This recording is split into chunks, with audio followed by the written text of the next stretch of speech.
Un indicateur de chemin de fer ABC.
Poirot, je suis là.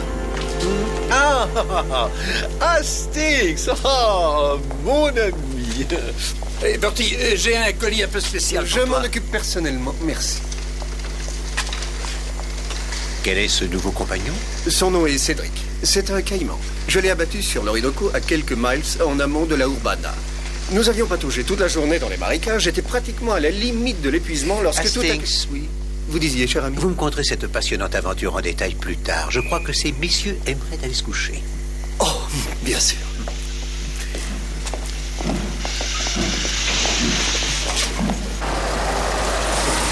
Alors, comment se sont passés ces 6 derniers mois? Bien. Non, et quand les petites cellules grises ne fonctionnent pas, elles risquent de rouiller. En voyant la date de votre retour approcher, je me disais, maintenant il va se passer quelque chose. Nous allons tous les deux repartir en chasse. J'en viens. Mais ça ne doit pas être une affaire banale, Hastings. Il faut quelque chose de recherché, de délicat, de fin. À vous entendre, on dirait que vous commandez votre dîner au Ritz. Oh, désolé. Mais où allons-nous?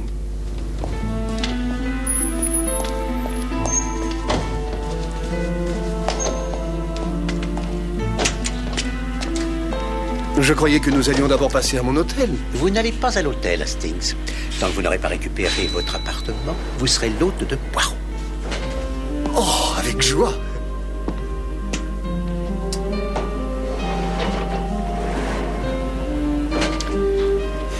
Cette affaire plus que rare dont vous parliez ne s'est pas encore présentée, je suppose. Pas encore, non. Quoique, je n'en sois pas certain.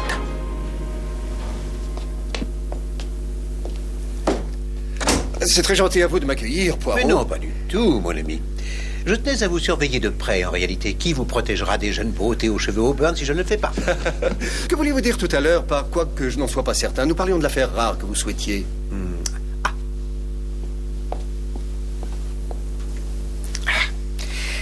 Hastings. Mon ami, vous avez oublié votre crocodile. Je crois qu'il vaudrait mieux que son doux parfum soit réservé à votre chambre. Oh, c'est que je l'ai apporté pour vous en faire cadeau, Poirot. Pour m'en faire cadeau?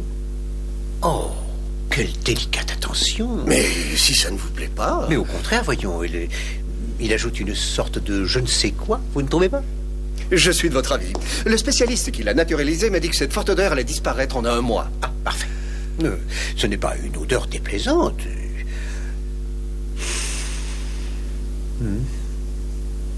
C'est un parfum qui vous remplit de vigueur.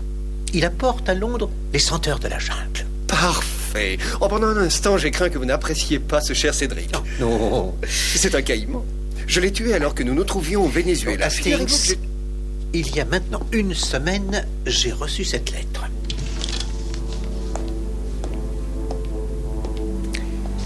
Dites-moi ce que vous en pensez. Monsieur Hercule Poirot, vous vous faites fort à ce que l'on dit de résoudre des mystères trop difficiles pour les cervelles étroites de notre police britannique. Nous allons voir, monsieur le gros malin, si vous êtes si malin que ça. Peut-être trouverez-vous cette énigme trop difficile à résoudre. Surveillez ce qui se passe à Andover le 21 de ce mois. Salutations distinguées ABC. ABC? Tapez à la machine, papier épais, le cachet de la poste indique Londres WC1. Quelle est votre opinion, Hastings? Non, ça vient sûrement d'un démon. N'oubliez pas que les démons sont très dangereux, mon ami. J'y pense. Nous sommes le 21. Qu'avez-vous fait pour cette lettre? Êtes-vous allé à Andover? Vous serez toujours un homme d'action, quoi qu'il arrive. Que pouvais-je faire? Pas d'empreinte digitale? Rien n'indiquant qui peut en être l'auteur? Eh bien, il ne faudra pas vous étonner si demain les journaux parlent d'un vol retentissant commis dans les environs de Andover. Ce serait un grand soulagement. Un soulagement? Cela soulagerait mon esprit de la crainte de quelque chose de plus grave. Mais de quoi?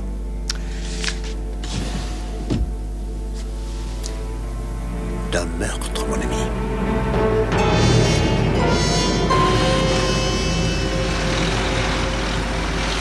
Des biscuits à la crème, oui.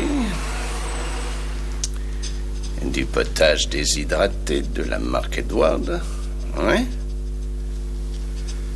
Des saucisses? Mais je ne peux pas me promener tout l'après-midi avec des saucisses. Ah non.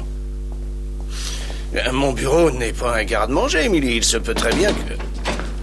Très bien, monsieur, je m'en occupe. Bonjour, inspecteur. Ah, bonjour, Poirot. Tiens. Ne serait-ce pas le capitaine Hastings qui vient de passer quelques vacances dans de lointains pays à l'état sauvage? Asseyez-vous. Et vous semblez en parfaite santé. Sauf que le dessus du crâne commence à se dégarnir. Hein? Non, je n'avais pas remarqué. Et vous allez bientôt rivaliser avec Poirot. Inspecteur Japp, savez-vous ce que le capitaine Hastings m'a rapporté comme cadeau? Un crocodile. Un caïman. En réalité, je l'ai abattu alors que nous étions en plein Venezuela. Nous avions pataugé toute la journée dans les marécages. Et à quoi dois-je le plaisir de votre visite? Aujourd'hui, nous sommes le 22, inspecteur. Oui. Vous ne vous rappelez pas la lettre anonyme? Ah, si, surveillez ce qui se passe le 21. N'y faisait-on pas mention de Andover? Oui. C'est bien pour vous faire plaisir. Et passez-moi l'inspecteur Glenn à Andover, voulez-vous? Ce genre de lettres anonymes est notre lot quotidien. Ce sont des gens qui n'ont rien de mieux à faire et dont la cervelle est atrophiée qui les écrivent. Allô, Dennis, c'est Japp. Oui, et vous? Dites-moi, vous vous rappelez cette lettre anonyme dont je vous avais parlé? Oui. Ah, vraiment? Bien. Oui, ce serait parfait. Au revoir, merci.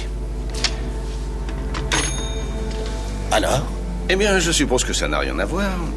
Mais une vieille femme qui tenait un bureau de tabac et y vendait aussi des journaux a été battue à mort hier soir. Et l'inspecteur dit qu'il croit être en mesure d'arrêter le coupable.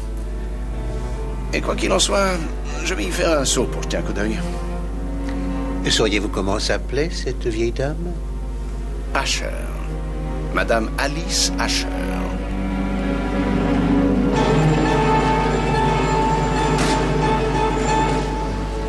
Le plus étonnant, c'est qu'on n'a pas pris d'argent dans la caisse. C'est surprenant parce que, d'habitude, c'est pour voler de l'argent qu'ils viennent. Poirot. Bonjour, inspecteur. Et voici l'inspecteur Glenn. C'est lui qui est chargé de l'affaire. Bonjour, messieurs. Apparemment, c'est sans problème. La victime s'appelle Alice Asher, âgée de 60 ans. Elle a été frappée à la nuque alors qu'elle était derrière son comptoir. Et vous soupçonnez son mari? En effet, nous n'avons pas encore pu trouver quelqu'un qui ait vu Asher rôder dans les parages, mais évidemment, nous ne faisons que commencer.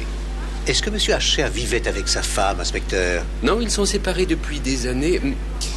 Asher est allemand. Il travaillait comme valet, mais il s'était mis à boire. Peut-être que ceci vous intéressera, inspecteur? Je suppose que c'est la fameuse lettre anonyme.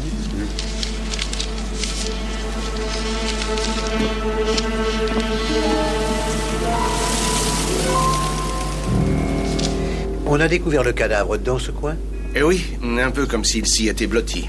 Cette lettre n'est pas le style de Asher. Je ne crois pas qu'il soit assez intelligent pour ça. Il est quand même curieux qu'on ait mentionné le 21 dans cette lettre. Évidemment, ça peut être une coïncidence. Je n'aime pas du tout ce genre de coïncidence, inspecteur. Il ne manquait rien dans la boutique? Non, l'argent de la caisse paraissait intact. Apparemment, on n'a rien volé. Seulement, on a peut-être ajouté quelque chose. Ajouté?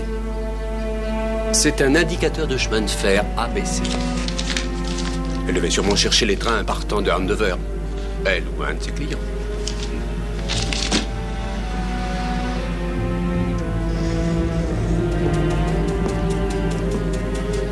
Des empreintes digitales? Rien que celle de Mme Asher, du moins pour l'instant. Regardez, Hastings.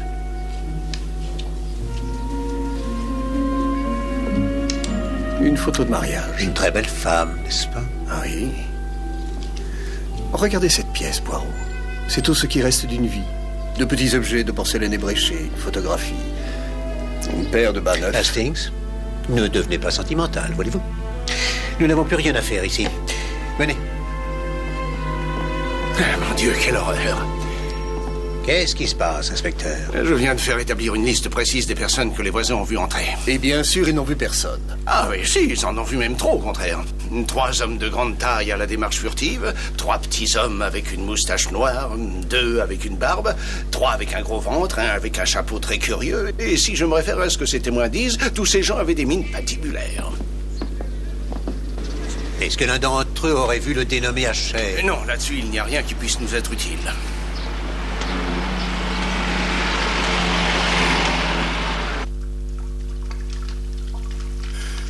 Elle n'a pas vu qui était son agresseur. On l'a frappé à la nuque. Il est difficile de croire que c'est la même femme que celle de la photo. Mais si, Hastings, regardez la trace de la mâchoire, la forme des os, la structure de la tête. Avait-elle des enfants? Non, mais il y a une nièce. Elle s'appelle Mary Drover. Elle est servante chez des gens près d'Overton. C'est une jeune femme sérieuse, apparemment. L'arme n'a pas encore été retrouvée, bien sûr. Ça devait être un gourdin, une massue ou quelque chose comme ça. Fallait-il être doué d'une grande force pour porter un tel coup? Vous vous demandez si un homme de 70 ans en aurait eu la force? Probablement oui. Si l'arme était assez lourde à son extrémité. Je n'ai rien fait, je vous dis, c'est une honte, c'est un scandale, m'amener ici, laissez-moi m'en aller. Relâchez-moi, comme je vous ai m'arrêter. Je n'ai rien fait. Je ne vous ai encore accusé de rien, Asher. Et vous pouvez garder le silence? C'est pas moi qui l'ai tué, c'est un mensonge. Vous l'avez souvent menacé de le faire. Ce n'était qu'une plaisanterie, c'est tout. Allez, emmenez-le, on l'enferme comme suspect. Je ne suis même pas allé voir Alice. Ce n'est pas moi qui l'ai tué. Vous n'avez pas le droit de m'enfermer. Avez-vous réalisé, Hastings, que nous possédons déjà un argument plaidant pour l'innocence de Monsieur Asher? Vraiment? Puisque je vous le dis. S'il était allé insulter sa femme, elle se serait retournée pour lui faire face, pour lui répondre. Mais au lieu de ça, elle avait le dos tourné comme si elle avait voulu prendre un paquet de tabac ou des cigarettes pour un client.